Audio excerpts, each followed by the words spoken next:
Now we can discuss about properties of union. So we already discussed commutative law and associative law. Now listen third one. Third property is A union phi equal to A. This is known as law of identity. Okay, law of identity. Here phi is the identity of union. A union phi equal to A. For example, suppose we have A equal to 1, 2. Phi means null set. So union of these two is what? 1 set 1, 2. That is the set A. So it is law of identity. Now listen fourth one. Fourth one is A union A is equal to A. It is clear. A union A is equal to A. And this one is known as idempotent law. Okay. Idempotent law. A union A equal to A. Now fifth one, universal set union A. So listen, it is universal set union A equal to U. That means suppose we have a universal set 1, 2, 3, 4, 5 and a set A equal to 1, 2, 3. So what is its union? So union is 1, 2, 3, 4, 5. That is our universal set. So this is known as law of universal set. Okay. So these are our 5 properties of union: commutative law, associative law, law of identity, idempotent law, and law of universal set. These properties of intersection. Okay, properties of intersection. So first one, A intersection B is equal to B intersection A. Suppose we have a set 1, 2, 3 and B equal to set 2, 3, 4. Okay. So what is its intersection? A intersection B. Intersection means common to both A and B or common elements. What are the common elements? 2 and 3. So what about B intersection A? It is common to both B and A. It is 2, 3 itself. So A intersection B and B intersection A both are equal. That means A intersection B equal to B intersection A holds commutative law. Similar to union itself. Okay. So commutative law. Now next one. Second property is A intersection B intersection C is equal to A intersection B intersection C. This law is known as associative law. Associative law. So let us consider suppose A equal to set 1, 2, B equal to set 2, 3 and C equal to set 1, 3 suppose. So left side, what is left side? A intersection B intersection C. So first you have to see A intersection B. Look at these two sets and then write A intersection B. What is A intersection B? Set to 2. Now intersection C. What is C? 1, 3. So what is the common element here? There is no common element. Therefore this is null set. Now listen, suppose there are no common element, then the sets are called disjoint set. Please note down disjoint sets. Disjoint set means there is no common element. That means intersection is always a null set. That is disjoint element. Now what is right side? A intersection B intersection C. So first you have to see this bracketed expression B intersection C. Look at here, B intersection C. What's the common element here?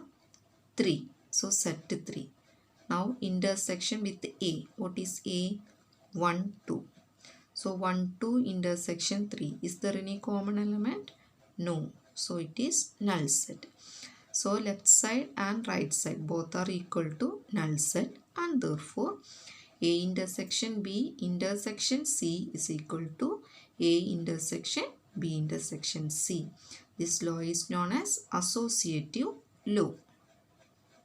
Now see third property, phi intersection A is equal to phi and universal set intersection A is equal to A. Take suitable examples and prove these two are correct. You just verify are they equal or not. And this one is known as law of phi, and second one is known as law of universal set. And fourth property is A intersection A is A. It is clear, and this property is known as idempotent law. Okay, now our last property, A intersection B union C equal to A intersection B union A intersection C. See here there are two operations, intersection and union. So here we are distributing intersection over union. Okay, A intersection B union A intersection C. Just like listen, 1 into 2 plus 3. Listen this example, 1 into 2 plus 3. So 1 into means here multiplication and addition. Two operations are defined and we distribute this multiplication over addition, like 1 into 2 plus 1 into 3. So in this manner we can distribute this intersection over union. So this law is known as distributive law. So these are our properties of union and intersection. Go through the properties and you can verify using examples. Okay. Next we are moving to an important topic, namely Venn diagrams. Actually Venn diagrams are pictorial representation of set. Okay, it is a graphical presentation or pictorial representation of set. There are two figures are oftenly used to represent sets. One is a rectangle. Okay, one is a rectangle and a closed figure. Oftenly we are using a circle. So rectangle is used for representing universal set and circles are used for sets or subsets. And we are presenting or writing or drawing these sets inside this rectangle. Inside this rectangle. Suppose there is a universal set U and there is a set A. So in this manner we can express. So from this Venn diagram we can say that there is only one set A and the universal set. Suppose we are going to write an element here, 1. So this means 1 is an element in the set A. 1 belongs to A. That is the meaning. Okay. Suppose 2. In the rectangle, I am writing an element 2. That means the element 1 and the element 2. So set 1, 2 is our universal set. Okay. Suppose we have another set A and B. This is A and this is set B. A rectangle represents universal set. So here I am going to write 2 elements and here 2 elements. That means A is the set 1, 2, B is the set 3, 4. This is the meaning. It's clear? Now consider another Venn diagram. Universal set. Rectangle is universal set.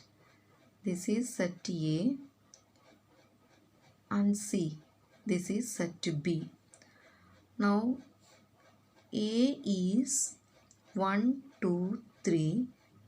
B is 3, 4, 5. So in these two sets, what is common element or A intersection B? What is the common element? 3. So we can write this 3 here because this space is common to both A and B. So that this place is A intersection B. Now look at here. Other than 3, there are 2 elements. So you can distribute it here. 1, 2. From the set B, other than 3, there are 2 elements. You can write it here. Okay. So set A, set B, and we represent intersection here. Suppose in this rectangle I am going to write 6, 7, 8, 9, 10. Suppose. Then the universal set becomes, you can write down set A elements, set B elements, and 6, 7, 8, 9, 10 also. So this is our universal set. So in this manner we can represent using pictures, and this representation is known as Venn diagrams. We can see some more examples in next session. Okay.